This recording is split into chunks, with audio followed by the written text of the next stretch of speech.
It's our 1-year anniversary here at DLLS Sports, and as you can see, we have a very special guest today here on the DLLS Mavs podcast. He is, of course, Mark Cuban. All kinds of stuff we get into today coming up next on the DLLS Mavs podcast.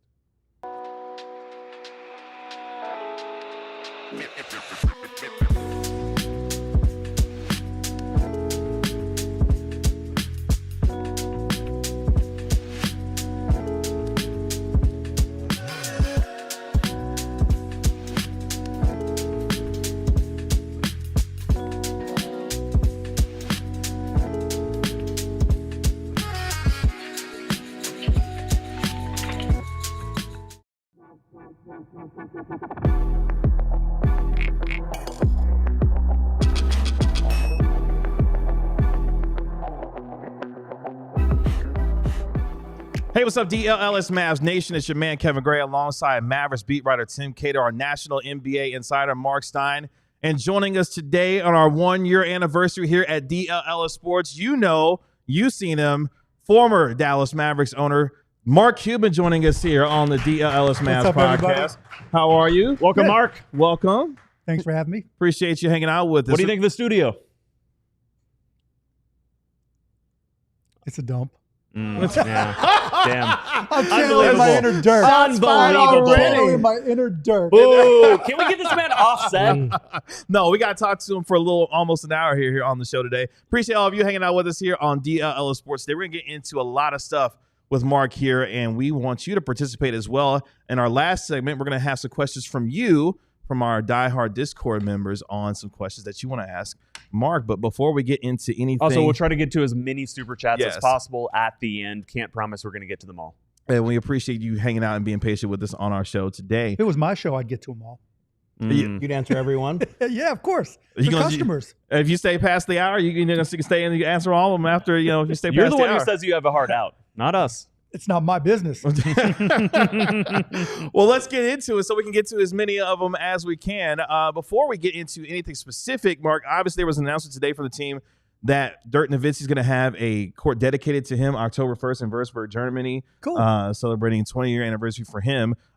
Just your quick reaction to that, your relationship with Dirk over the years, and what that's going to mean for him in the franchise. I mean, it's great for Dirk. Obviously happy to hear it. I'm glad Mavs are doing it. And Dirk and I, go way back from day one. Actually, we're like right in the same zone where I officially met Dirk for the first time at the Start Club right around, which used to be right around the corner. And he tells the story about me and some friends being out the night before it was going to be announced that I bought the team, and me trying to buy him and Nashi a drink and getting shot down and then walking in. And, we've been good friends ever since. What was the bar? Because I don't remember what. Start Club. It was like a legendary freak show. Dallas bar. Yeah, there's a Before my documentary time, about it. Yeah, there's a documentary about it, so you can look it up. Speaking of your relationship with Dirk, obviously him being a hallmark of this franchise, basketball Hall of Famer, you two will be forever intertwined when it comes to this city and this franchise and this team. Describe for me, if you can, what the last 600, nearly 40 days have been like for you since November 29, 2023, and really reshaping the landscape of this franchise with your selling of the team. Not what I expected. That's the best way to describe it. But, all that's behind us. There's, not a lot I can change right now. And so now it's just about rooting for the Mavs, supporting them when asked, helping them where I can, being as positive as I can for them, and, trying to send the message that, we're here to win. I can remember at least one annoying journalist known for pestering you with some really just questions that you don't really want to answer but can't help himself. And I remember that person saying that you were going to regret selling this team. How would you characterize it? Do you I don't regret selling the team. I regret how I did it. Right? Would I still sell the team? Yes, for all the same reasons I've said 100 times. Would I do it the same way? Absolutely not. What would you change? I would have put it out to bid. But I didn't, so it doesn't matter. What was the relationship with the Adelson family that I got along great with them. They gave me their Man of the Year award, and so I got along great with Sheldon. I got along great with Miriam. I mean, Matan worked for us, and so I had a great relationship with them. Still have a great relationship with them.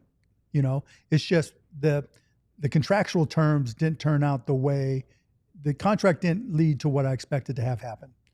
So this just happened in Boston and in LA. Yeah. And in Boston, Whit Grousbeck, decided or came to an agreement with the new owners of the Boston Celtics that, in fact, no, he is not going to remain in charge, and he was going to remain in charge as the CEO. A different kind of operation than you. We haven't seen what will happen with Jeannie Buss. Jeannie Buss says she is going to retain control. What do you make of that? Well, you've got to have 15% to be a governor. Right. I have 27%, and that was intentional. So what happened? There were things in there that I don't want to get into the contract and all that kind of stuff. I've already, there's no reason to relitigate it. It's done. It's done, right? I'd rather talk about Cooper Flagg and what's happening next because I can't change any of it. What's done is done, and I try not to look back and, oh, well, woulda, coulda, shoulda, because that doesn't change shit. I'm still a Mavs fan for life, and that's what matters.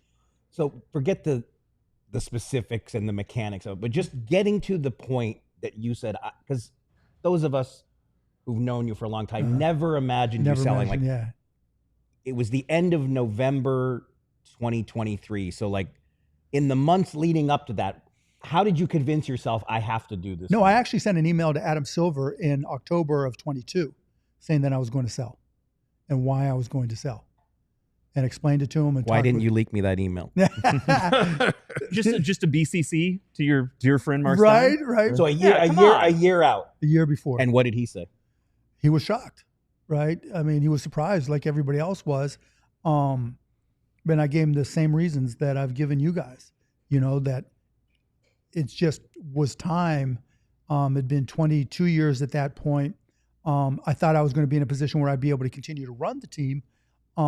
But it wasn't at that point I thought I'd be in a position to run the team, but I thought when I sold, as you guys know, but all the same reasons, my kids, state, just the level of the way media and everything treats sports, Sure. And the other side of it was that I explained to him is, in the Board of Governors meetings, it went from being very entrepreneurial. What can we do to make the NBA better for fans? To how can we increase valuations? Sure. And those are two very different types of businesses. It went from, private equity is not allowed to private equity dominating. And private equity is all about increasing, the valuation of the teams. And I would try to explain to people, like when I bought the Mavs for $285 in 2000, it was worth $285 in 2010 when we couldn't sell the New Orleans franchise. And the Sixers got bought for pretty much the same amount of money 10, 11 years later. And so, I think the NBA is losing a step on the entrepreneurial side and the fan side. Like the guys at the Warriors say, it's not show fun, it's show business. Sure. And I never ran it that way. And there were a lot of other individual owners that never ran it that way, but that's not the way it's being run today. But wasn't the fact that you had this pre-existing relationship with the Adelsons, wasn't that a huge contributing factor that you could sell the team because you thought you knew? No, not when I sent the email. No, it was just like that was there, and I didn't realize they had that kind of interest. I thought that I would just partner with them just to build a new arena. I didn't realize that it was at that point in time. I had no idea that they'd be interested in buying it. None. So when you started to mention about the basketball operations portion of this, was it your understanding that once the team was sold that you would be in control? Yeah. Was that something that you wanted to have in writing when it came to I did have it in writing. Look, I don't want to get into all Sure. this stuff again, Sure. right? I've said all this stuff before, go Mavs. Sure. I'm still there for the Mavs. I'm still positive about the franchise going forward. I'm still going to help all I can, but there's no reason to go through all that stuff again. Like I've said before, there was a clause in there that gave me the right to be in every meeting, every trade discussion, everything, and the NBA took that out. Understood. I just have to say, for the record, the NBA disputes that and says they did not. So I'm just. Oh, I'll show it to you. I'll show it to you later, right? It says you have the right. They dispute the part about them say they're the ones that took it out. Who the hell do you think took it out? I mean, I've got the letter from my lawyer saying the NBA made us remove it. So you're not motivated to follow up with them and say, why was this removed? I don't give a fuck. At this point, it's done. I signed the contract. It's contract is signed. It was signed on the line that was dotted. There's nothing I can do at this point in time to change any of it. So what's the point? So when you sit at games now, how different is it? Very different. The refs talk to me and are nice to me, even when I yell at them, because I don't have any leverage over them anymore. You think it's the opposite. They're like, he can't do anything. Now we can actually say what we feel. I've always got along well with the refs, but they knew that I was the only one in the Board of Governors meetings, and I was the only one talking about it, and the only one talking to Albert Sanders about this on an ongoing basis. Sure. But yeah, I mean, it's different just because the people around aren't the same. And I had no say in that decision. That's what makes it the most different. Understood. Let's take our first break here on the DLLS Mavs podcast. When we come back, more with Mark Cuban here as we celebrate our 1-year anniversary here at DLLS Sports, as we get into not only Cooper Flagg, obviously that one trade that happened at one time, but also his relationship with the fans and more. All that more coming up next. But first, I want to talk to you about Prize Picks. This episode today is brought to you by Prize Picks. Preseason football already concluded. Week 0 college football already concluded. That means we're steam ahead toward week 1 of the NFL season, but you can already make your season-long picks more or less for the 2025 season on Prize Picks and enter your picks before week 1 kicks off. With Prize Picks, of course, you're able to pick more or less, 2 to 6 players, pick more or less, and then you get the money based off of your winnings. Make sure you download the Prize Picks app today and use code DLLS to get $50 in lineups after you play your first $5 lineup. That's code DLLS to get $50 in lineups after you play your first $5 lineup. Prize Picks, run your game. I'm going to say right now that a lot of this ad copy is probably not directed at a person like Mark Cuban. It's more directed at a person like you or me, because most people can't name all the financial accounts, what they're worth, 401ks, properties, subscriptions that you have for a billion different streaming services. And sometimes you just need help. You just need somebody to be your personal assistant. Monarch Money. Monarch Money comes in because it can help you feel organized and confident in your finances. It's an all-in-one personal finance tool that brings your entire financial life together in one clean interface on your laptop or your phone. And right now, just for our listeners, Monarch is offering 50% off for your first year. If you want to maximize investments, you want to increase your savings rate, you can easily review all these things with Monarch Money. Again, very simply on your laptop, on your phone, on your iPad. It's available everywhere. It's a clean platform aimed to help you with your money. It does the heavy lifting. It links your accounts in minutes. Don't let this financial opportunity slip through the cracks. Use code DLLS at monarchmoney.com in the browser for half off your first year. That's 50% off your first year at monarchmoney.com with the code DLLS. Welcome back to the DLS Mavs podcast. I'm not Kevin. I'm Bobby. No. We pulled a little switcheroo. Yeah. There's a few questions that I wanted to ask you, Mark. First off, hi. Hi. Oh, are you sharing confidential stuff over there? No, it's not confidential. I'm just sharing it with Mark. Mark. Let's go. Sourcing call. I gotta go. See, we're not lying when we say that Stein is full of secrets. I'm just saying what they say. You guys are all in air, so hash it out into the mics or do it after the show. I just showed him what I said. What I said happened. That's all. No, Mark, just to be clear, I'm not disputing what was in the contract. This is what the NBA's response is, that they said they did not intervene. Can I just say as a third party that this is far from the first time that the NBA and Mark Cuban have disagreed on specifics of 25 an years issue. 25 years in a row. Yeah, it's been about that long. So I want to get into, whenever you mention private equity, like that's been something that I've been thinking about a lot. For those who don't know, I worked at the Mavs for 9 years full-time and then 2 years part-time before that. And like the reality that we live in now just feels a lot different than the reality that we lived in like 2 years ago. So for example, whenever you sold the team, like you made sure that every single Mavs employee on air, in the office, at all levels of the organization got a bonus. And so, on behalf of all of my former coworkers and myself, like, thank you very much for doing that. Thank you. That was, for a lot of people in that building that have put a lot of time and blood, sweat, and tears, like that was life-changing money for them. That was and it was for me as well. Now I'm not a yacht owner. I don't even think I have jet ski money, but it was huge. I know what the number is. I know you do. He's got Monarch money. Trust me. Monarch, He knows exactly how. I got to rely on Monarch. But I juxtaposed that, and that was a good thing, a good windfall for everyone in that organization with what just happened with the Wolves. I don't know if you saw the headlines, but Mark Lore and A-Rod, obviously they finalized their purchase of the team. They hashed that thing out in court over many years. It felt like it was never going to end. Boom, they get the team, and they immediately lay off 10% of their staff. And like, that is awful. And a lot of people that they laid off worked on the digital side, which is the department I worked in. Those folks up there not only cover the Wolves, they also work the Lynx. So it's just year round, just all out. And I just, as a fan and as a longtime, lover of basketball, and you're a fan too, longtime basketball fan, what would you say to fans that are kind of concerned with the fact that we are in this new reality where teams are now investments? They're not labors of love the way that you ran. I mean, every team is different. It's unfortunate that that's the way it was handled. I think it's going to be different. I mean, you look at the TV deal, which is the foundation of the economics of the NBA potentially going forward. It's going to be difficult for fans to have all the subscriptions that they need. I haven't added up the numbers. I don't know if anybody has, to see how much it would cost. But to paraphrase the Warriors, it's show business. And when you're in a world where you're trying to get a multiple of revenues, the higher your revenues go, the higher the value of the team goes. And I think what people don't understand from an economics perspective is that not all teams made money. And they needed revenue sharing in order to get to break even or make a little bit of money.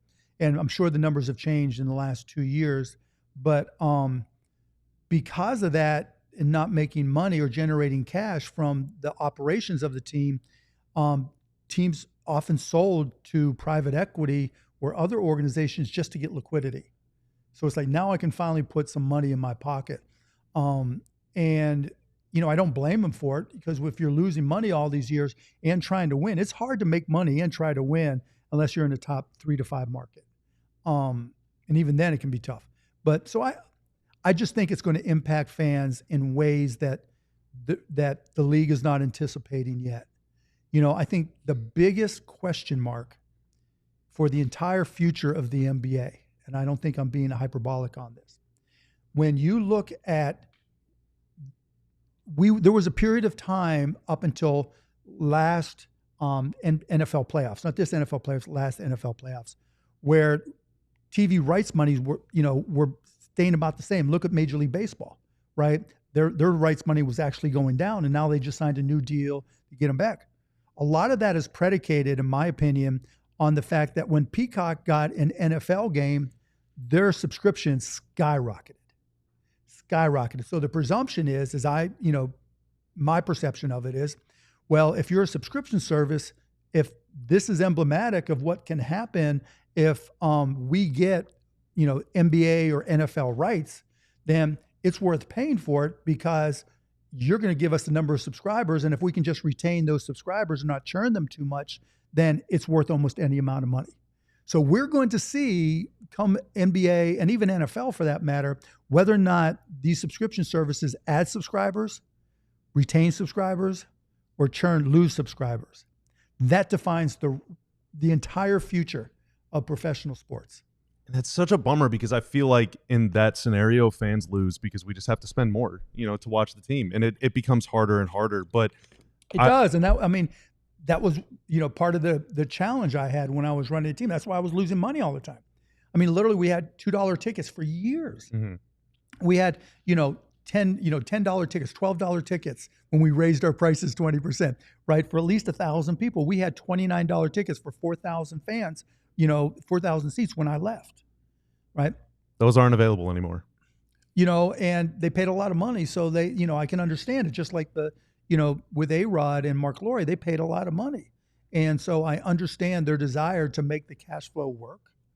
But as long as, teams are going up in valuation, if you have owners that incorporate private equity, People don't give money. Look, I just did a deal with Harbinger Sports to be part of a private equity group that is going to buy and sell minority interest. People don't give money to invest in as minority or majority owners in teams in order to lose money. It's too much money to just be bragging rights. It used to be, you put in $100,000, $250,000 10, 15 years ago. That's still a lot of money from somebody, but you can brag, you can get tickets, you get access. Now it's, okay, are they going to put in $25 million to own a smidgen? Is private equity going to put in $1 billion in order to, have a minority interest and with no say in operations? And if you are a part of private equity investor, a special purpose vehicle type thing, you want a return, because there's only 20 people in the world that can write a check for an NBA team anymore. Even when you see people with huge net worths, they're 26 in the Forbes 400, they're worth $90 billion. They ain't got $90 billion in cash, and they'd have to get off of assets, et cetera, which isn't always easy.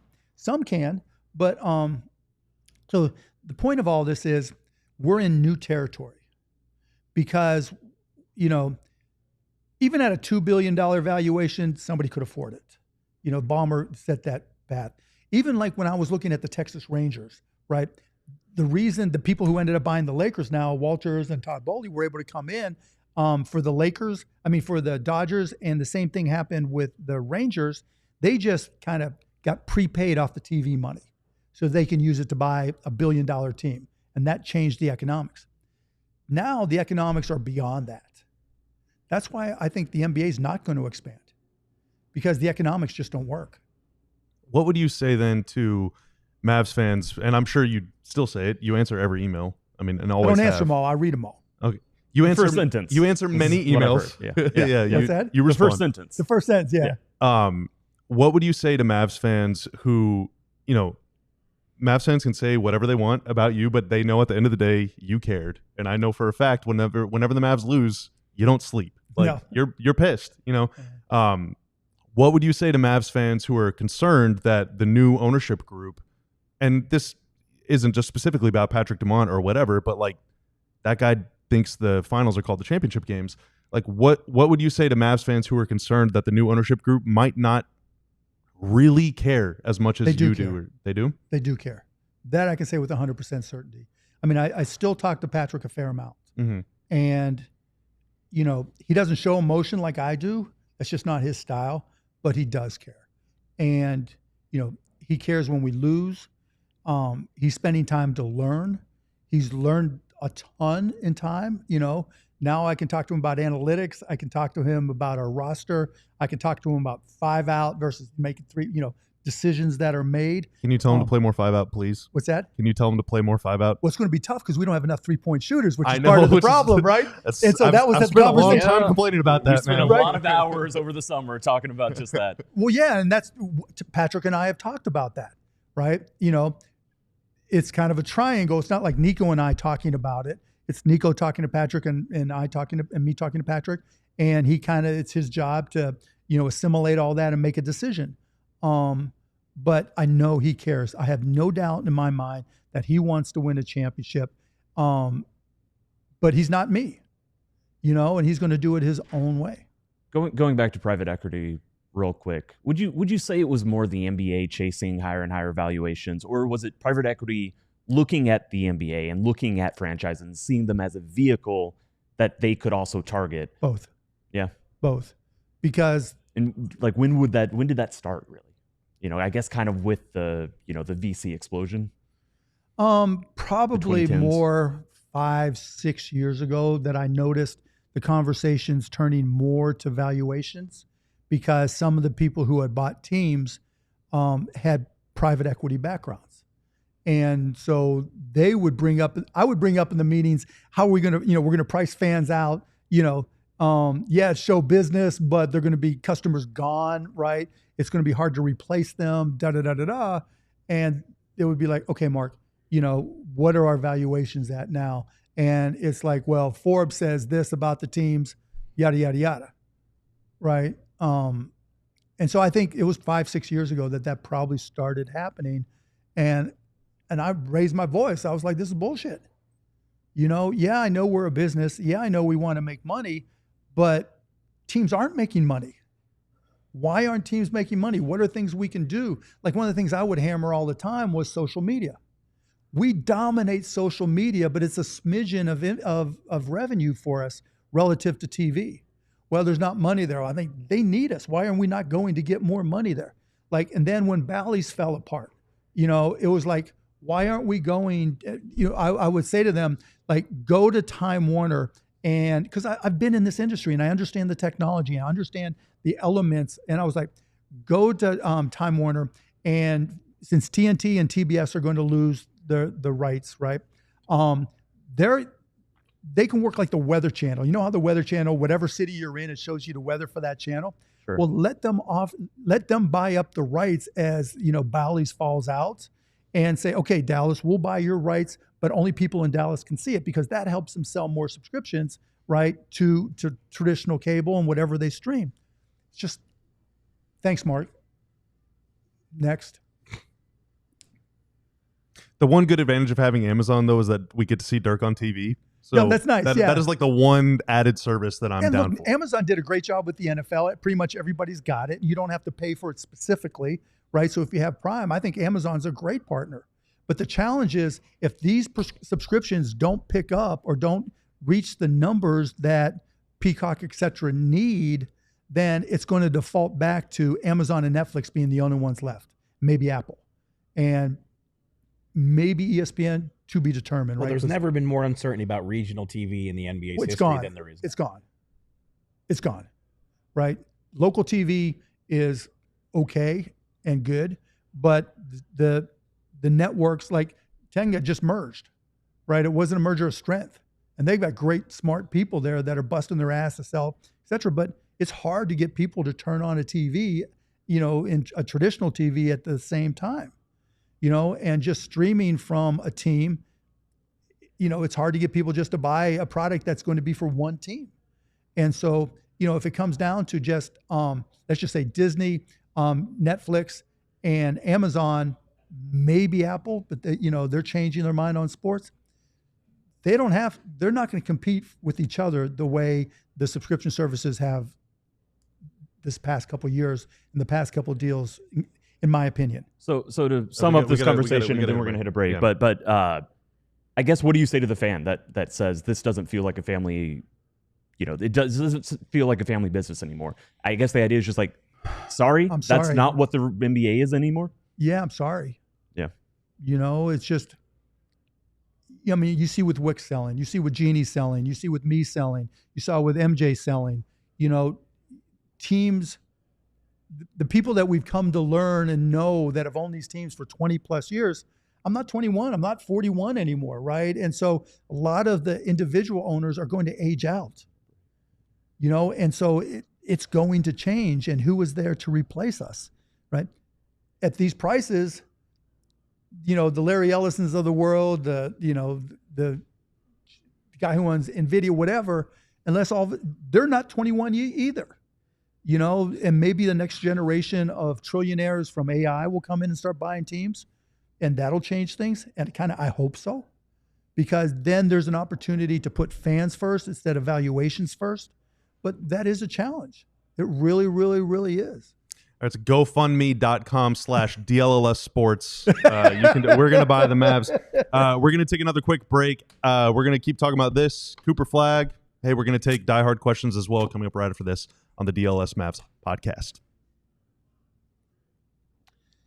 First, I want to talk to you about Game Time. Folks, it is college football season.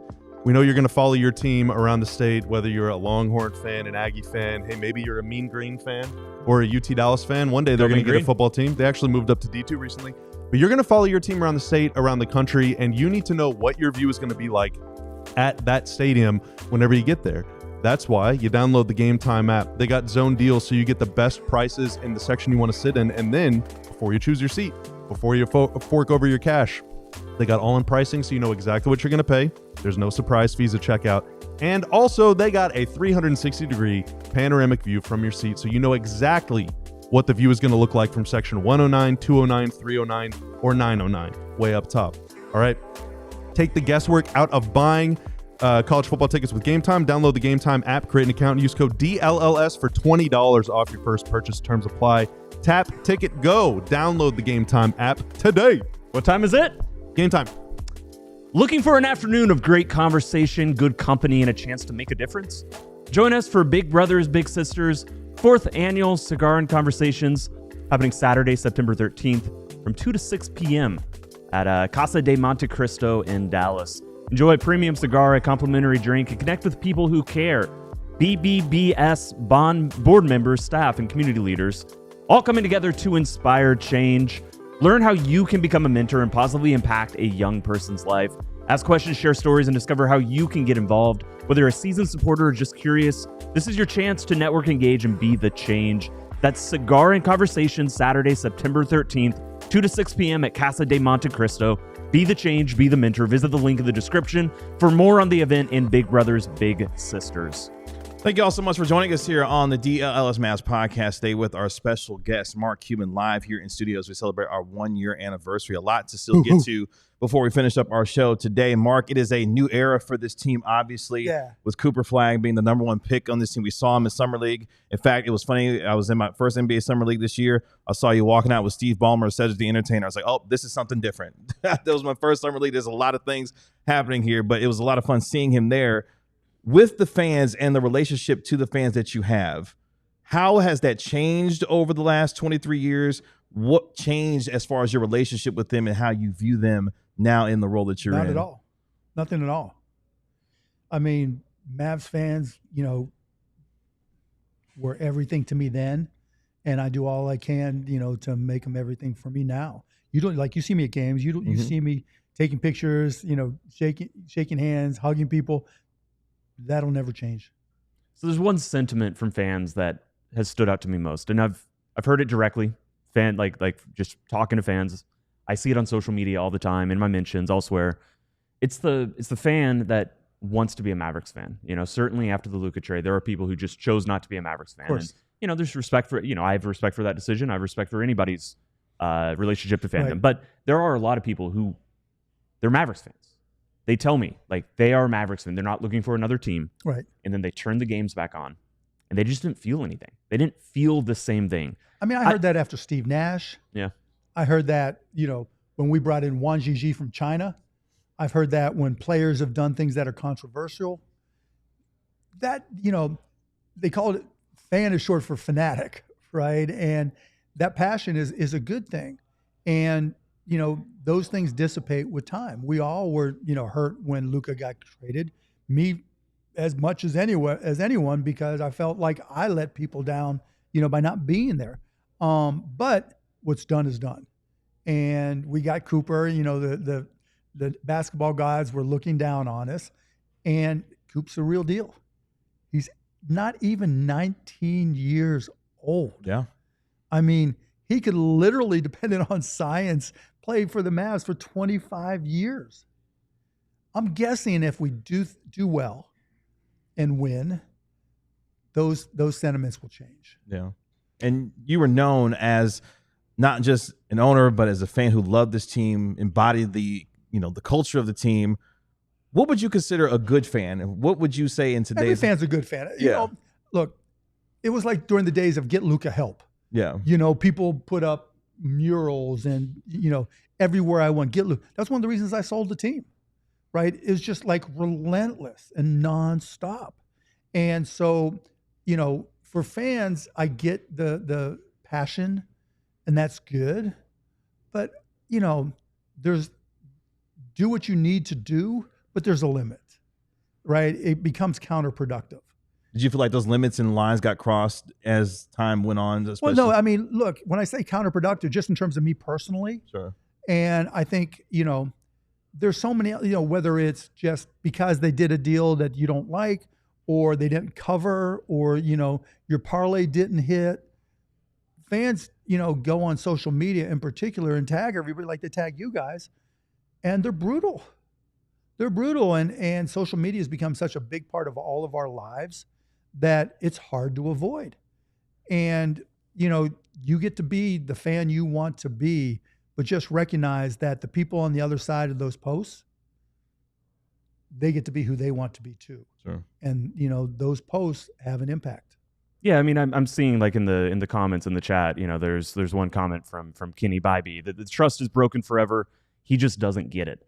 I don't think there's anything to be said to fans who feel like this that's going to fix it. And I'm not asking you to do that. I guess I would bet you any came amount up as of a money. fan. Do you at least have empathy? Yeah, but I would bet any amount of money if we start winning, those tweets are gone. Except from a couple people who just like to be mean. There are people in this world, in sports particularly, that just like to be mean. You guys hear it all the time, right? How could you think this? You guys are idiots. Da-da-da-da-da. It serves no purpose except, that makes them feel like a badass. Like, I made him mad. I made him respond. How many times have you guys looked to respond to something on social media, then hit the delete key? Billion times.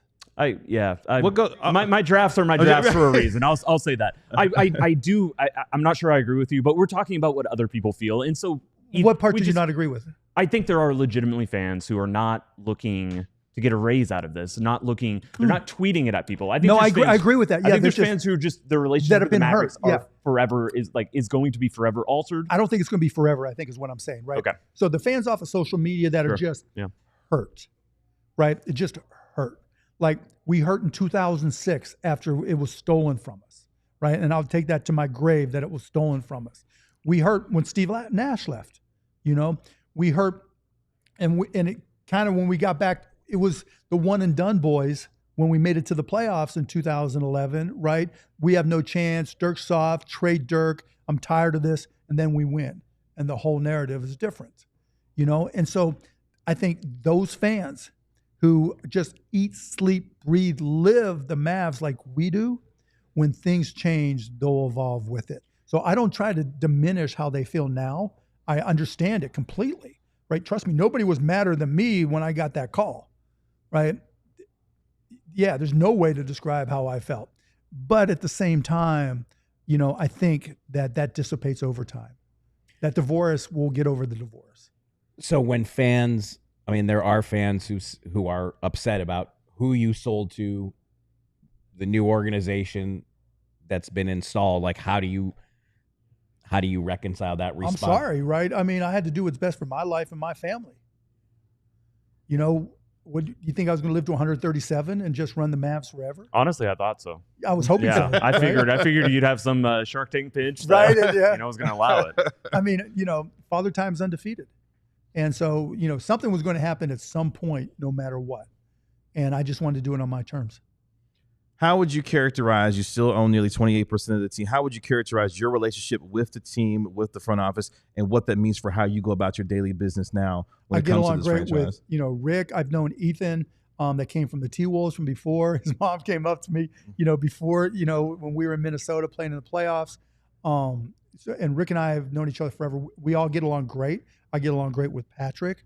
There's an event coming up for the Mavs, I think on the 27th or 28th, that I'm going to be participating in. I'm here to help. I tell them all the time, wherever I can help, I will help. Need me to sell tickets, sponsorships? I'm in, right? Need me to talk to some of the guys? I'm in, right? I keep in touch with the guys. I DM them all the time. At my expense, you'll see me on Anthony AD's prank show coming up. Okay. And so, it's that's foul play, by the way, for those who are wondering. Yeah, Anthony Davis's prank he show. got you good. Anyways, and so, so for the most part, other than not being the final decision maker on personnel, on the court and off, that's the biggest change, And I'll say it again, Patrick really wants to win, and he's put in a lot of time to learn more. And he's, we've had some great conversations and I've connected him, send him information and he reads it and he follows up and he asks me questions. I'm not trying to make you relitigate everything, but I feel like I have to ask this one more time. So when you read that Jeannie Buss, who I think you're as close to her as just about any owner in the league, when you read that Jeannie Buss has it in writing that she can continue to operate the Lakers. Right, to operate, not be the governor, right? Then, I made the mistake. Hopefully she learned from my mistake. I would have done it differently. Have you talked to her about this at all? Before we take our final break, I wanted to ask you this because you've talked about the communication that you have with Patrick Dumont, and obviously the communication with Rick and everyone else in the organization, do you have that same level of communication with Nico Harrison at this point? No. Understood. No, I mean, no. Understood. Okay. Let's take our final break here on the DLLS Mavs podcast. When we come back, your questions, we get to some of the best that we have for our guest today, Mark Cuban, as we continue to celebrate our 1-year anniversary here on DLLS Sports. Coming up next. But it's diehard time here at DLLS Sports. We want you to become part of our family here as we celebrate our 1-year anniversary. The best way that you can do that is jumping on our $36 Join Our Football Club intro offer by scanning that QR code that you see on the screen, or if you're listening on our podcast, go to alldlls.com, clicking that diehard tab, and getting our $36 intro offer. What you do, you get a free t-shirt with that. You also get access to our member-only Discord, 20% off our events as well. We've got a brand new set of Cowboy shirts available right now for you when it comes to DLLS that you can get when you sign up to become a diehard member here at DLLS Sports. We also have tremendous content from all of our writers here when it comes to Jeff Wilson with the Texas Rangers, obviously Tim Cato with the Dallas Mavericks, Clarence E. Hill Jr. when it comes to the Dallas Cowboys, Sam Nestler and Sean Shapiro when it comes to covering your Dallas Stars. We got you all covered here when it comes to DFW Sports. And when you do so, you get to have access to what we do. We had a diehard event last night. Bobby Carrello was educating us on some basketball, 5-out offense, defense, all kinds of stuff. If you want to be a part of that, make sure you sign up to become a diehard member at alldlls.com. You can also take Tim Cato's survey that you've got going on right now at alldlls. Results should be out tomorrow. Looking forward to that, the annual survey. It's still open. And alldls, the link to take it, participate. Yeah. And we also got an event coming up November 15th through the 18th, our DLLS Cowboys road trip as well. If you want to hang out with our Cowboys crew in Sin City, you can do that on November 15th through the 18th, culminating in a Monday Night Football game between your Dallas Cowboys and the Las Vegas Raiders. So make sure you sign up at alldlls.com today. Let's finish up here on our program as we have our special guest, Mark Cuban, joining us here live in studio. If you missed anything, make sure you go back and watch on our YouTube channel. Subscribe there first so we can get to our 30,000 subscriber mark. We're just a couple hundred away. In fact, less than 250 subscribers away from reaching 30,000. We're hoping to reach that today by the end of our 1-year anniversary. Mark, we got some questions from some of our diehards that we want to get to here as we finish up our show today. We appreciate your time being with us here. Let's get to diehard Kleb, who had this question for you. Looking back on all the years of team ownership, what is the one thing you're most proud of, and what is one thing that you would take back if you could? I think you answered the I second already one. answered the maybe. second one. Yeah. Yeah. I mean, win the championship, obviously. I think, keeping Dirk for 21 years is right up there as well. I think the relationship, building the relationship with the city back, because it wasn't good when I took over. And so, but winning the championship, obviously. It was indeed bleak. What's that? It was indeed bleak. Yes, it was. Elliott 2006 was stolen, just re-clarifying that. Yes. Stolen by the league. Yes. Bennett Salvador in particular. Jack Nee's right behind him. Elliott E., another one of our diehards, asked, who's one of your favorite underrated or overlooked Mavs players? From the beginning, Eric Strickland, just because. Ricky Strick. Greg Buckner, Josh Howard, Marquise Daniels, later years, long list of guys. But from the early years, those are the guys that come to mind first. This comes from Palmel Obal from one of our diehards. Do you have any thoughts on the ratings viewership of the NBA currently?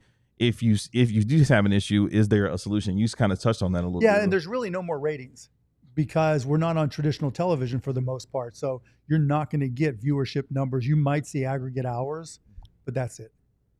So that's going to take away that whole conversation for a lot of people. Do you think this is a question from me, not a diehard? Do you think the current CBA is more or less restrictive than it is more restrictive? It's far more restrictive. It's definitely more restrictive. I would not be surprised if the opt-out that the players take the opt-out. Is the paradigm of how much has changed the league? Do you think it's more than the CBA that you grappled with after the championship? Yes, 2012? it's far different. Yeah, having the second apron is a lot. Why does the NBA want parity? Why is the NBA chasing what the NFL has so much. That's the way I interpret it. You interpret it a different way. Yeah, but I it don't seems think to me it's they're so much- chasing parity over dynasties. Yeah, I don't think it's so much parity. I think it's more just control. That it gives the teams and owners more control over their spending, which was always very difficult. And, it protects us from ourselves. 99% of the rules in the CBA are about protecting owners from owners. You said this actually. I know Kevin wants to ask you another one from the diehards, but we didn't devote enough time to this before. You do not think there will be expansion? No, for two reasons. One, the expansion fee is just a loan. You loan me, let's say it's $6 billion, and to pay back that loan, I give you 1/31st. Because there's 30 teams now, there'll be 31. I get 1/31st of the TV money. And then it's only a question of how long it takes. So if the TV money, the 1/31st is, just to pick an easy number, $100 million. And it's $6 billion. So that means in 60 years, the loan will be paid off with no interest, right? And so why split up the pie any further? And But part what if two, because they always say that the expansion fee could exceed, maybe it goes between matter. 6 So and it's- 10 billion, and teams don't but- share but that it- with the players. but here's part two. Here's part two, right? Part two of that is when you calculate the CBA and when you calculate the cap, now you're divided by 32 teams. So it's basketball related incomes times 0.51 that goes to the players. So that leaves 0.49, I think it is, divided by the number of teams. So now if the cap is $170 million, but basketball related income hasn't really increased by the team that you added. So now if it's one or two teams, you're reducing the cap. So literally in a second apron era, the cap goes down and the second apron goes down and teams are fucked, excuse me. It just doesn't work. We'll work on it. Yeah, don't worry, we'll edit it out. At Yeah, we this got it, point, we we've got it. broken the seal. We got it. Right. And So so keep it down, but we've broken the seal. It's all good. But so think about if you're a player and now all of a sudden you're a max player and because they added 2 expansion teams or there's just not as much money to go around to the players. So the players then would have to decide, do we want to take less money in cap room or do we want the extra jobs? And so they'd have to renegotiate all that. And potentially if they opt out in year 5 or whatever it is for the CBA, then they can start to accommodate. I think I know this answer, but would you have been a supporter of NBA Europe, which seems to be the new emphasis over expansion? Excuse me, yeah, because that's just a new source of revenue and we're a global sport. So I think that's a net positive if they can make it work. Yeah. Couple more from our diehards. This is kind of a statement / question. Obviously, 2011 was a fantastic time for the team winning an NBA championship. If you can, tell us something new about that legendary night as far as the championship celebration in Miami. When my credit card got declined, I've told that story before. They came up and said, we have this $140,000 bottle of champagne. Dirk's like, yes. And I'm like, okay. So I handed my credit card. And when you get a new card, you got to call, turn it on, all that. I hadn't done that yet. It was a black Amex. And so they came, Dirk's like, where's the champagne with an expletive in? And I'm like, and I'm drunk as it is. And I'm talking to them and they're like, Mr. Cuban, can you come back here? And it had been declined. So I had to get on the phone, call Amex. The lady I talked to at Amex, like, I'm sorry, sir, it's been declined. I'm like, can I talk to your manager? And they're like, this, and I'm like, this Mark Cuban, da, da, da. And they're like, how do we know it's you? I'm like, did you watch TV today? Did you watch the basketball game? And then they finally approved it. And he was able to get the champagne. I was able to get I'm sure the Dirk was pretty happy once you got the Yes, champagne. we all were. For sure. Last one from our diehards here. Your days on Shark Tank are obviously over now, Yep. but what's the weirdest or most memorable pitch that you heard on Shark Tank? Oh my God. I guess the best one now, the 2 best ones are Beatbox Beverages. They're killing it, right? I gave them $1 million for a third of the company and it's worth hundreds and hundreds and hundreds of millions. And same with Dude Wipes. Dude Wipes is a brand that everybody knows. We got some in the bathroom right now. Right? Actually. Nobody knew who they were. I gave them $200,000 for 15% and they haven't raised a penny since. And they're doing hundreds of millions in sales and could literally in the near future be worth more than $1 billion. So that's those are my happy. You're Mush, happy ones. there's a bunch of those. Yeah. Mush is another one, but yeah, I've got happy places there. Cooper came up once or twice, but I don't think we directly asked you, like, how much have you seen of him? You said earlier he's the real deal. He's a real what, deal. what have you seen so far that makes you think so? Not that we disagree, to be very clear. I think what have you seen? I mean, other than maybe improving his 3-point shooting, what can't he do? And when you have a jack of all trades like that also has a motor and has toughness to them and is a worker and is 18 years old, I mean, is he going to come in here and score 30 a game? No. But, I think J. Kidd will, put the reins on him slowly, but having him be able to play point forward all the time, as he gets a feel for the game, I think he's just going to get better and better. Dallas under Nico is going for, a more traditional style. They're going for double bigs. They are not emphasizing stretch fives, stretch five lineups. I don't know about that. D Live, I literally think our season will go as well as D Live and AD shooting threes. Mark, he took one jump shot last year. Derek Lively did. One jump shot. Even inside the arc, one. And there is no precedent for any player who has did you not watch the finals? Yeah, he the made 1-3 one jump. he made. Never hit the rim. I have looked at. There is no precedent for a player who did not shoot I'm just to start telling shooting. You at heard it volume, here at high first. volume. Is D Live aware that you keep touting this Yes. addition to his game? Yes. What is he made of you saying this about it? D-Live, he's told me he thinks he can shoot, as soon as he gets to the green light. But I just think it's much more likely. I think he's going to get the green light. Yeah, I think he should. Sure. I think he should. But you look at players like Donovan Clingan, and I think he shot something like 19 of 57 last year. I think that's just far more likely if you give a player who has never shot jumpers in games for basically since high school. Time will tell. Time will tell. Time will tell. I'm just saying there is no precedent. But what I wanted to ask about this. D-Live. What I wanted to ask about this. You heard it here is first. Dallas has always been at the cutting edge. Like the Mavericks under your ownership were always a very modern team. And a lot of that was Dirk Nowitzki. Dirk Nowitzki defined and redefined what NBA basketball was. You, I think in a lot of ways, was, as a person, was always a very modern, pushing forward, tech person. Right.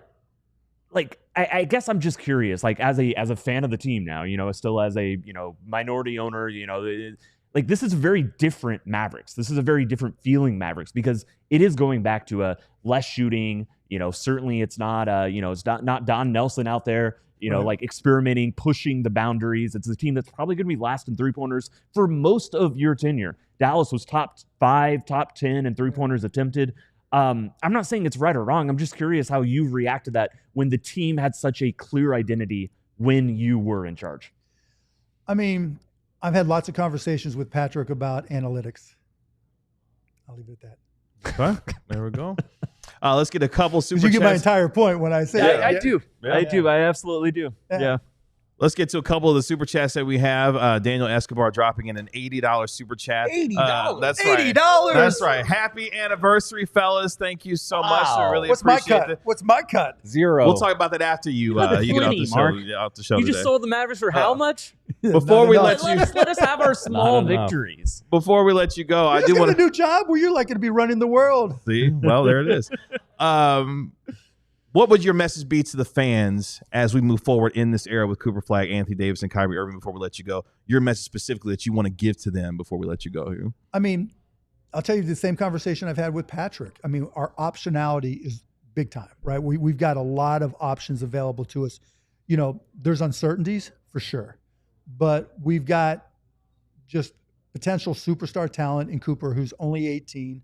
We've got Hall of Famers who can, educate him, tell him what the game is all about, which is incredibly valuable. We've got Kai hopefully coming back this year. Yeah. But that gives us the opportunity to build around those guys. I think D'Lo is going to do a good job because there's not a lot of pressure. He's not coming in to be a star. He's just coming in, to play his role. I think Clay, I just think we've got a good foundation where we can zig and zag depending on what happens. That doesn't mean there's not risk, right? There's still going to be injury risk. There's risk in Kai coming back. We're not all 21 years old anymore, right? But if the injury bug hits us, we still got this one guy that's 18 that we can turn to build around. And I think that is a really good upside for Mavs fans. And that's the way I look at it. That optionality really creates a lot of opportunity for us. We'll leave it at that. We appreciate you hanging out with us here on the DLLS Mavs podcast Congrats here on our on 1 year your- anniversary. Thank you. Congrats. That is our guest, Mark Cuban, good enough to join us here on our show. We know you got to go. We appreciate the time, Mark. We're Thank going you to so stick much. around for a few more minutes here, so you can just walk on off. Appreciate you. Pretty good start to year 2. Yeah, it's amazing Pretty start good to year start. 2. Again, our guest, Mark Cuban, good got to join us here on the program. So we got to make sure he signs the wall before he leaves here as well. And before you go, I got some merch for you, too, on the way out. You got to take the DLS shirt with you. And take the Thank you, Mark. Take that with you for sure. Appreciate Absolutely. you. Thanks so much. Absolutely. Thank you. Bobby, get over here. Okay. Bobby Curl's going to join us here in just a moment as Mark signs the wall on the way out here. We're here for like 6 more minutes. We got I a few believe. more minutes here on the show. Yeah. 5 minutes on 5 the minutes. show. Appreciate you, Tanner. 5 minutes. Okay. Okay. We could do 5. Let's react. Mark Stein, year 2 off to a incredible start as we just had our conversation. What was with Mark. The amount of times that his eyes rose with some of the answers to me is one of my favorite parts of today's show. Let's get our national NBA insider, the guy who's been covering the league for 30 something Shout years. out What was the biggest GM most Ben. That's right. What was the biggest That's most right. important thing? What was the news? What's the news hook from this interview? If Well, you look, were I have to writing say, it up? I mean, I wasn't writing down answers because I think that would have been rude. So I actually want to go back and listen to it all to make sure that I didn't miss should anything. go back and but- listen to it like several thousand times. Yeah, But, that'd be amazing. Yeah, I mean, I think there were a lot of revelations there about, basically saying that he now wishes he took the team to market. I mean, that would be a pretty significant difference. But as I asked him when he was here, he didn't quite agree with me, but there was a very strong connection to the Adelson family by the time the team was sold. And I think that's why he didn't take it to market, because he was already it had already been agreed that he was going to be partnering with them on the new arena. And that made it easier to sell because he already had the new buyers. There was already a relationship there. If you take it to market, who knows what happens and who knows how long it takes. I mean, we just saw the Celtics, again, the Lakers, it was a similar thing. The Lakers sold not only because they got a $10 billion valuation, which is obviously the largest single team transaction we've ever seen, I think, professional sports worldwide, but there was also a long-standing relationship between the Lakers and Mark Walter that led to that deal. And so on one hand, who knows what happens if he takes the Mavericks to market? Who knows where the price goes? But also you're bringing in a whole bunch of new people to the process. I appreciated Mark's answers on that. I really did. He is a very, very, very wealthy person. He is richer than any of us maybe ever will be combined. But it is bad. Maybe speak for yourself. Maybe Craig just walked in. it What you talking about? It sucks that the Lutz is NBA a business magnate. That's right. It sucks Yeah, that the Lutz just walk NBA in. Yeah, is watch, always destined and driven to further and further, higher and higher valuations to make more money for the people that own these franchises that increasingly feel like assets, that increasingly feel like vehicles for generating revenue rather than, as Mark said, and I think at times he is slightly inflating, how much money he was losing. But there is objectively no question that Mark Cuban was willing to do things that were not meant for the bottom line. They were meant for the fans. They were not meant to specifically drive revenue in every single aspect of the Dallas Mavericks infrastructure. And increasingly, it's not even that the owners, the people who govern these teams are getting, stingier or, more evil or whatever you want to use, whatever word you want to use. Sure. It's that new people are coming in with the priority of revenue over anything else. And that is one thing that I think everybody on this panel, anybody should be able to agree is that was never Mark's one thing. Certainly it was part of his ownership of the Dallas Mavericks, like any owner, but it was not the driving bottom line of what he meant for this franchise. And like I said, I do appreciate that about him. When it's also not the bottom line for what it means to be a fan, too. Sure. Correct.